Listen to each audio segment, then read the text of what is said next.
What are the constitutional and legal rights of an arrested person. एक arrested person के legal rights क्या क्या है? सबसे पहला उसका लीगल राइट है, right of an arrested person is to know the grounds of his arrest.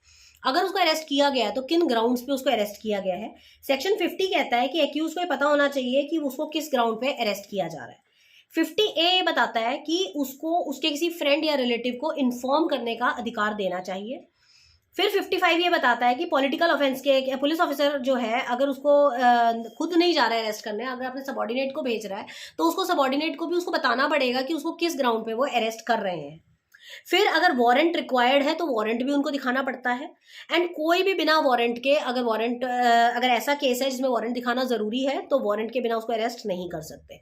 तो ये पहला पॉइंट है कि उसका बिना ग्राउंड के आप उसे अरेस्ट नहीं कर सकते। दूसरा ग्राउंड है कि मैजिस्ट्रेट के सामने बिना किसी डिले के उसको पेश करना पड़ेगा। हम आपको पता है कि 24 घंटे का टाइम पीरियड होता है जिसके अंदर अंदर आपको एक्यूज को मैजिस्ट्रेट के सामने पेश करना पड़ता है। तो सेक्शन 55 बताता है कि he should be presented before court in 24 hours. अगर 24 आवर्स में उसको नहीं प्रेजेंट किया गया तो हेबीज कॉर्पस का रिट जो है हम उसके खिलाफ लगा सकते हैं। तो इस वजह से उसका ये भी एक राइट है।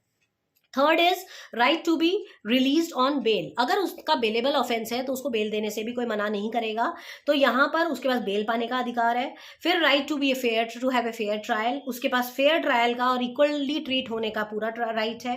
उसके अलावा right to consult a lawyer, आप मना नहीं कर सकते उसको अपने लॉयर से बात करने के लिए।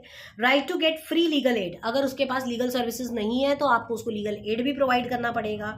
राइट टू कीप साइलेंस, अगर वो नहीं बोलना चाहता, अगर वो अपना कन्फेशन नहीं बोलना चाहता है तो उसको साइलेंट रहने का भी अधिकार है। You can force him to confess. और right to have a medical practitioner, अगर उसको अनेबल सा फील हो रहा है, अगर उसे कुछ अनईजी फील हो रहा है तो उसके पास राइट है कि वो मेडिकल प्रैक्टिशनर को भी बुला सकता है अपने चेकअप के लिए या उससे बात करने के लिए या काउंसलिंग लेने के लिए, तो कोई उसको मना नहीं करेगा। तो ये सब राइट्स है एक अरेस्टेड पर्सन के लिए कि एक अरेस्टेड पर्सन के पास क्या क्या राइट्स होते हैं।